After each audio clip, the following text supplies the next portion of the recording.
Good day. In this video, we will be continuing with section 3.3 and we will be looking at the variance of a discrete random variable.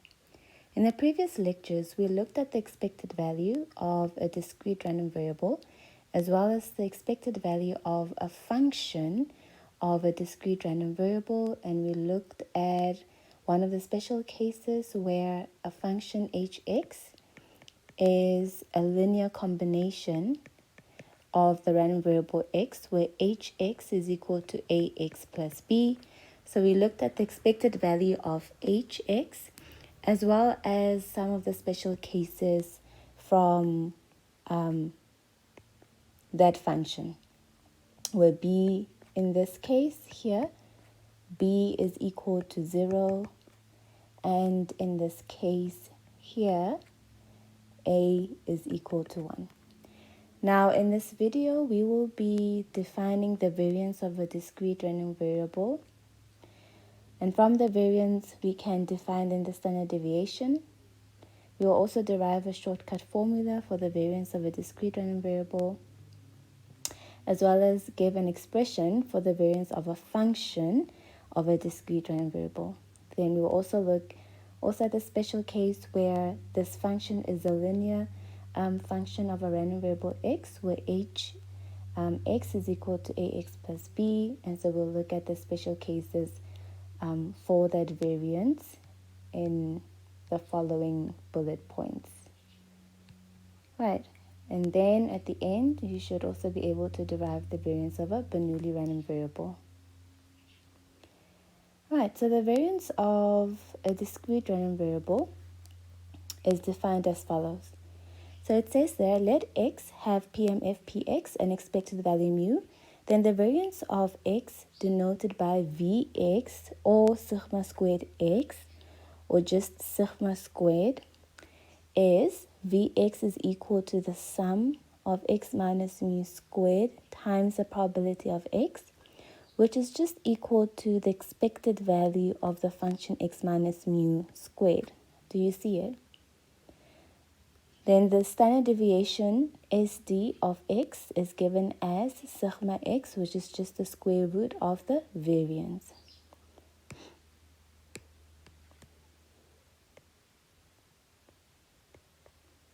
So why is the variance equal to just the expected value of x minus mu squared? So we said that the expected value of a function of x, expected value of h, is equal to the sum over all possible values of x of hx times the probability. Now, if in this case hx is equal to x minus mu squared, then the expected value, then the variance, which is defined as the sum of x minus mu squared times the probability, is by definition the same as the expected value of the function x minus mu squared. Good.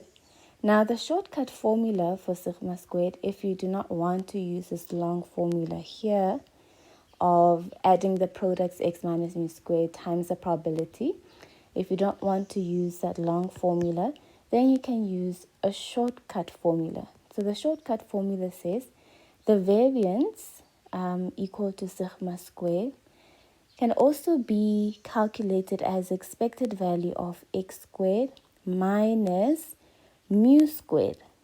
So it's expected value of x squared minus mu squared. Why mu squared? We said that the expected value of x is equal to mu.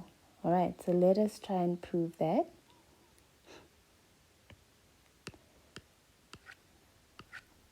So we'll start with the definition. So the variance Vx, or sigma squared x, is by definition equal to the sum of x minus mu squared times the probability over all possible values of x. This is equal to, All right, by definition.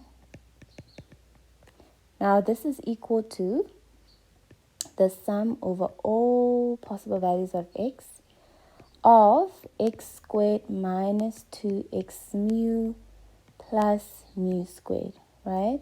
Times the probability px.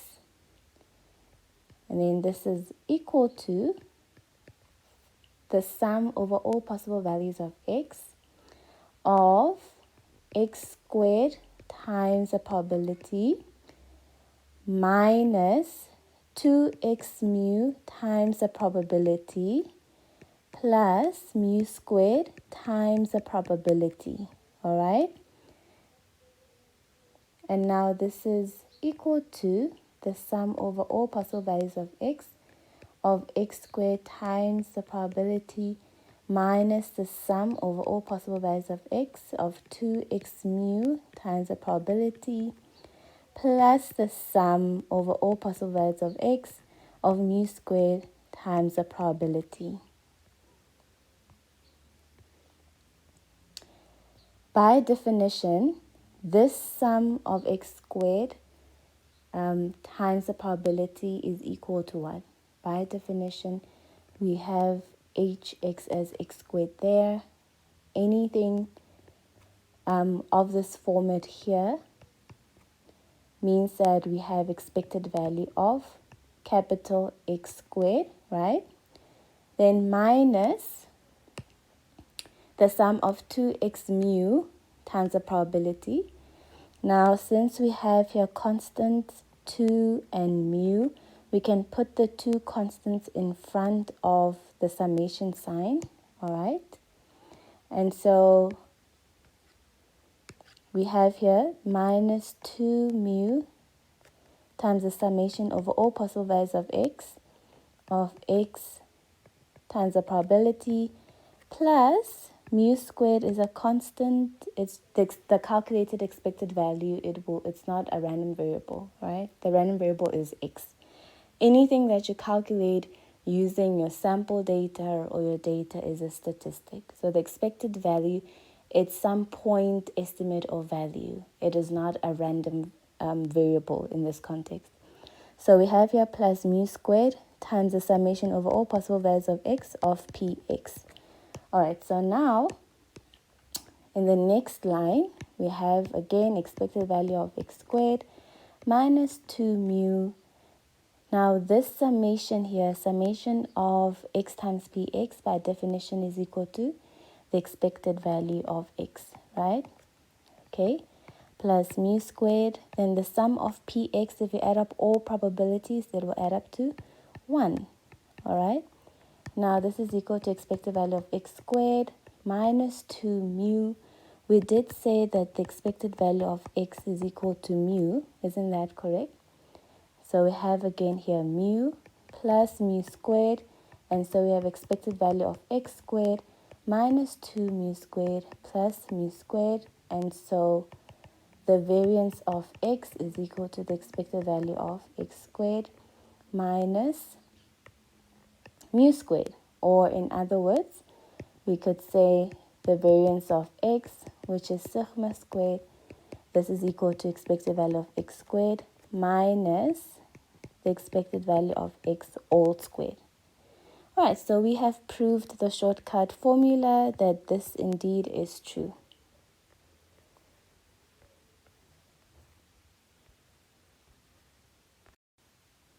In one of the previous videos, we looked at the expected value of exercise 31 here, which says an appliance dealer sells 3 different models of upright freezers having 13.5, 15.9, and 19.1 cubic feet of storage space. And so let random variable x denote the amount of storage space purchased by the next customer. All right, so we have here a discrete random variable y because random variable x only can take on these specific distinct numerical values. So it's values 13.5, 15.9, and 19.1 with the corresponding probabilities. And we see that the probabilities are all positive, greater or equal to 0, and they all add up to a total probability of 1. All right, so we computed in the last videos of the expected value. We computed the expected value of x, and we saw that by definition, it's the sum again of x times the probability, and we saw that the expected value is 16.38. We also calculated the expected value of x squared. By definition, again, it's the sum over all possible values of x squared times the probability of x, and that expected value was equal to 272.298. Now let us compute the variance. So the variance Vx is equal to, we can use the definition as well as the shortcut formula. Okay, so using the shortcut formula, we are told that the variance is equal to the expected value of x squared minus the expected value of x all squared. And so this is equal to 272.298 minus 16.38 squared. And so this variance then is equal to 3.9936.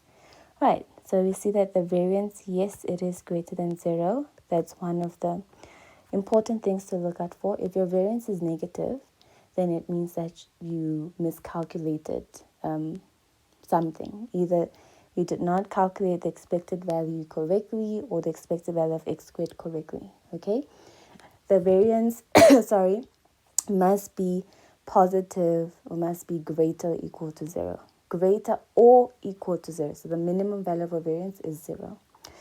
All right, and the standard deviation then of our random variable x is just the square root of our variance. Okay, good. Now, C says, what is the variance of the price 25x minus 8.5? So if we let random variable y be a linear function of random variable x, and a linear function, it's something that looks in this format. We have ax plus b or mx plus c. So anything that looks like a straight line equation where the power of x is 1, then we'll say that that random variable or that function is a linear function of our random variable x. All right, so in this case, we see that our a is equal to 25 and our b is equal to negative 8.5. All right, so to calculate then the variance of y, or the variance of 25x minus 8.5, we will need some rule or other properties of the variance. This leads me to the next slide. So it says there that the variance of a function of x is the expected value of the squared difference between the function and its expected value. All right, so the variance of h of x, which is equal to sigma squared of h of x, is equal to the sum over all possible values of x of the product between hx minus its expected value squared and the probability of observing those specific possible values of random variable x. And when h is a linear function, then the variance of this linear function is easily related to the variance of x itself. So the proposition says the variance of ax plus b, which is sigma squared of ax plus b, is just equal to a squared times the variance of x. So the variance of ax plus b is just equal to a squared times the variance of x. So it is independent of the constant b. Why? Because the variance of a constant is equal to 0. Since it is a constant, it is not changing, it's not varying in any moment or point in time, right? So the value of 1 is just equal to 1. or 2 is just equal to 2. It will not change. A 2 cannot change to any other value.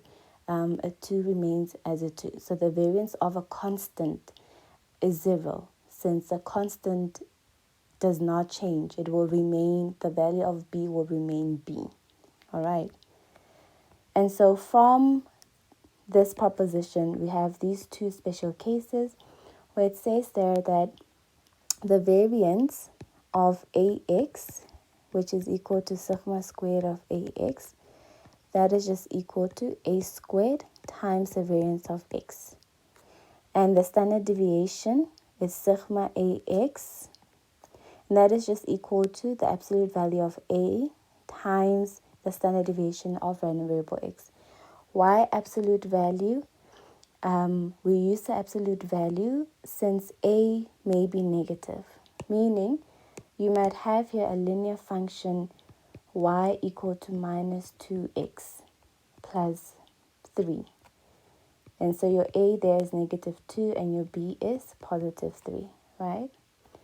So your standard deviation will then be equal to the absolute value of negative 2 times the standard deviation of random variable x. All right, then the second property says the variance of x plus b, which is denoted as sigma squared x plus b, is just equal to the variance of x. Why? Since the variance of b is equal to 0. So variance of ax plus b is equal to a squared times the variance of x plus the variance of b, but we know that the variance of a constant is 0, and so the variance of ax plus b is just equal to a squared times the variance of x. All right, let us look at question C again for exercise 31. So if y is equal to 25x minus 8.5, we said that in this case a is equal to 25, the positive value, and b is equal to negative 8.5. And so the variance then of this function 25x minus 8.5 is by definition equal to 25 squared times the variance of x, right? So that's the definition. And this is equal to 625 times the variance of x. The variance of x, we calculated it in the first slide there. It is 3.9936. And so this variance of y, or this variance of linear function of random variable x, is equal to 625 times 3.9936. This is equal to 2,496. Good. Happiness? Makes sense? And so if, let's say, for example, suppose that y is equal to negative 25x. So we will say that the variance of negative 25x is equal to negative 25 squared times the variance of x. Again, it will be the same answer. All right, good.